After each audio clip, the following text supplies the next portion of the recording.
नमस्कार। फिर से आज नए एपिसोड लेके हाजिर है आप लोगों के पास। तो चलिए शुरू करते हैं। एक और बात, इसके पहले 625 क्वेश्चन हो चुके हैं।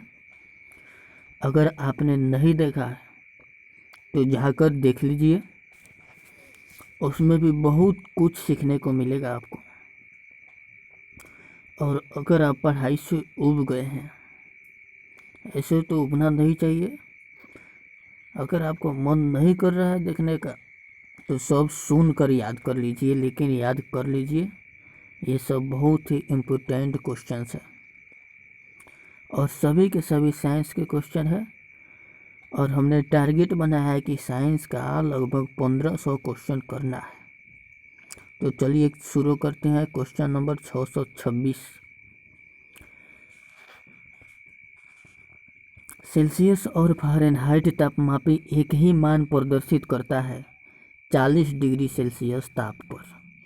जी हाँ, सेल्सियस और फ़ारेनहाइट तापमापी एक ही मान प्रदर्शित करता है 40 डिग्री सेल्सियस ताप पर। सोनार का प्रयोग किया जाता है नौ संचालकों द्वारा। सोनार का प्रयोग केवल नौ संचालकों द्वारा ही नहीं किया जाता है, और भी बहुत सारे यूज है इसके बारे में हम बात करते हैं थोड़े ही देर बाद। तो चलिए आगे बढ़ते हैं। लेंज का नियम आवश्यक है ऊर्जा संरक्षण के लिए। हॉर्न सिल्वर अयस्क है चांदी का। हॉर्न सिल्वर चांदी का अयस्क है। चांदी का निष्कर्षण होता है अर्जेंटाइट से। चांदी का निष्कर्षण अर्जेंटाइट से होता है। मछली का लीवर भरपूर होता है विटामिन डी से। ऑक्टोपस है एक मृदुकवची। डायनासोर थे मेसोजोइक सरीसृप। डॉल्फिन वर्गीकृत किए जाते हैं स्तनी में। जी हाँ, डॉल्फिन जिसको सोस भी बोला जाता है, ये स्तनपायी होता है, स्तनधारी होता है। ये अपने बच्चों को दूध पिलाता है। सबसे बड़ा स्तनी है ब्लू व्हेल यानी नीला व्हेल।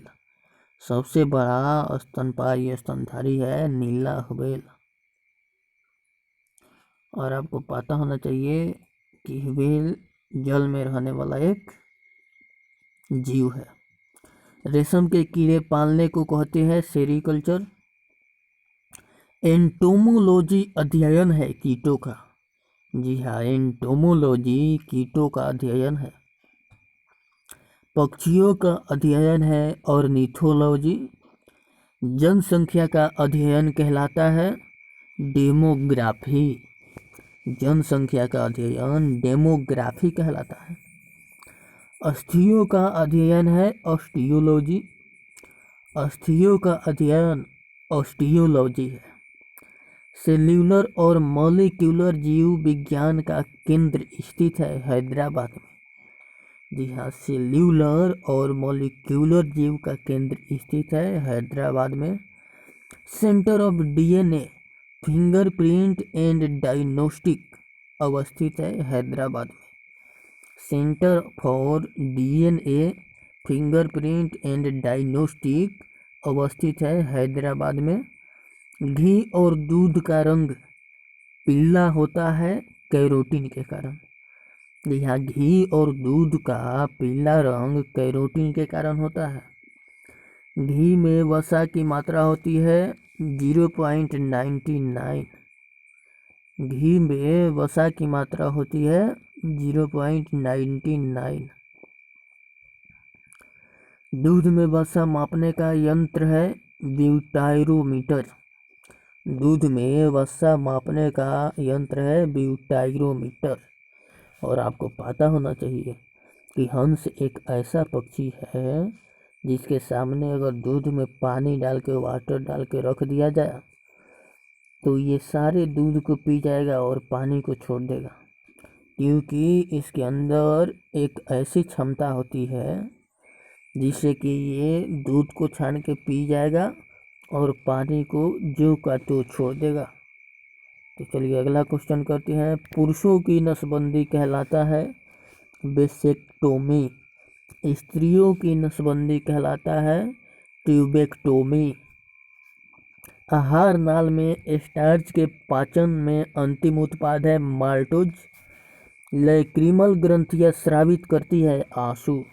जी हाँ, लैक्रिमल ग्रंथियां हमारे शरीर में आंसू स्रावित करती है। एटीपी का निर्माण घटक है फ्रुक्टोज। जी हाँ, फ्रुक्टोज एटीपी का निर्माण घटक है। मानव जगत का सबसे बड़ा संघ है आर्थ्रोपोडा। जी हाँ, मानव जगत का सबसे बड़ा संघ आर्थ्रोपोडा है। संसार का सबसे बड़ा पक्षी है शुतुरमुर्ग। जी हाँ, संसार का सबसे बड़ा पंछी शुतुरमुर्ग है। दूरबीन के आविष्कारक है गैलीलियो। जी हाँ, गैलीलियो दूरबीन के आविष्कारक है और गैलीलियो ने ही सर्वप्रथम जड़त्व का नियम दिया था।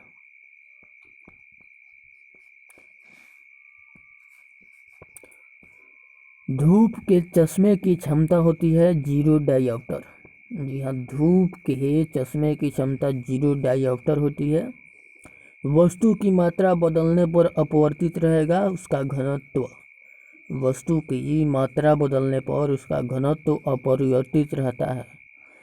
सेल्सियस और फ़ारेनहाइट तापमापी एक ही मान प्रदर्शित करता है 40 डिग्री सेल्सियस पर। सोनार का प्रयोग किया जाता है नौसंचालकों द्वारा। लेंज का नियम आवश्यक है। लेंज का नियम आवश्यक है ऊर्जा संरक्षण के लिए। हॉर्न सिल्वर अयस्क है चांदी का। चांदी का निष्कर्षण होता है अर्जेंटाइट से। तो जानते हैं कुछ एक्स्ट्रा सोनार के बारे में। इसके पहले रेंज ऑफ हियरिंग और ऑडिबल रेंज जानते हैं। श्रव्यता का परिसर। वैसी तरंगे जिनकी आवृत्ति 20 से 20,000 हर्ट्ज के बीच होती है। वैसी तरंगे जिनकी आवृत्ति 20 से 20,000 हर्ट्ज के बीच होती है उन्हें श्रव्यता सीमा यानी लिमिट ऑफ ऑडिबिलिटी कहा जाता है और इसी को श्रव्यता परिसर भी कहा जाता है, ऑडिबल रेंज भी कहा जाता है। और मानव 20 से 20,000 हर्ट्ज के बीच की आवाज़ को ही सुन सकता है। यदि 20 हर्ट्ज से कम आवाज़ हो या 20,000 हर्ट्ज से ज़्यादा आवाज़ हो तो मानव नहीं सुन सकता।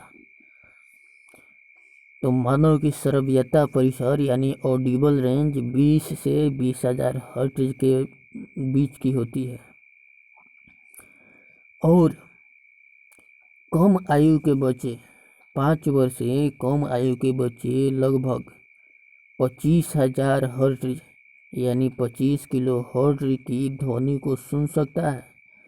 जैसे जैसे व्यक्तियों की आयु बढ़ती जाती है उनके कान उच्च आवृत्तियों के लिए कम सुग्राही होते जाते हैं।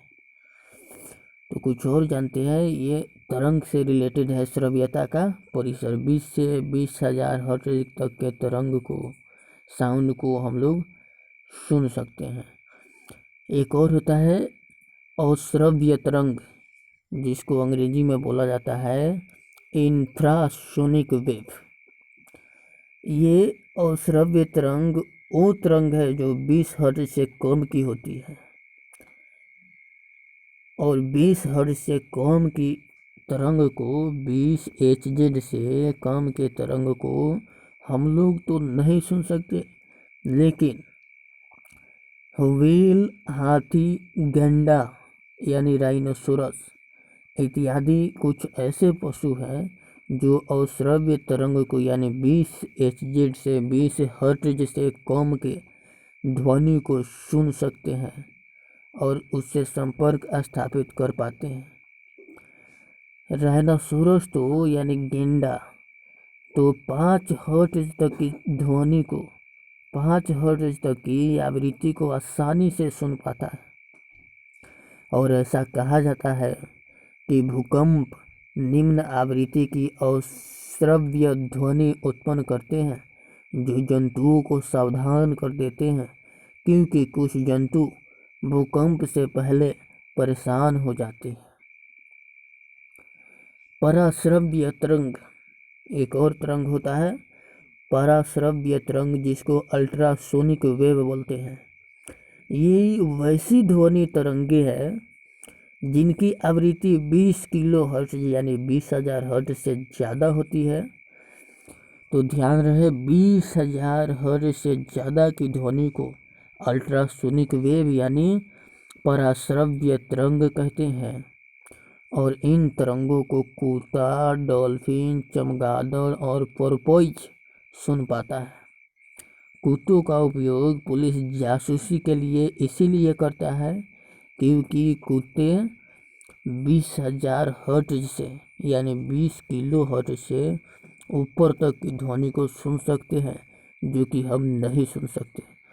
और कुछ कुत्तों में तो 50 किलो हर्ट्ज यानी 50,000 हर्ट्ज तक की पराध्वनि को यानी अल्ट्रासोनिक वेव को सुनने की क्षमता होती है। तो यहाँ पर 3 चीज़ याद है। सबसे पहला श्रव्यता परिसर, मानव की श्रव्यता परिसर 20 से 20,000 हर्ट्ज है। उसके बाद में एक और होता है अल्ट्रासोनिक वेव, जिसको पराश्रव्य तरंग कहते हैं, उसके बारे में भी जाने। और अश्रव्य तरंग इंफ्रासोनिक वेव, इसके बारे में भी जाने। थोड़ा सा और सोनार के बारे में जान लेते हैं। सोनार क्या है? सोनार क्या है?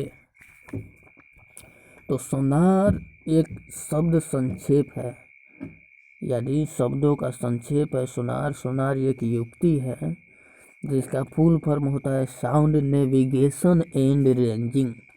साउंड नेविगेशन एंड रेंजिंग इसका फुल फॉर्म है।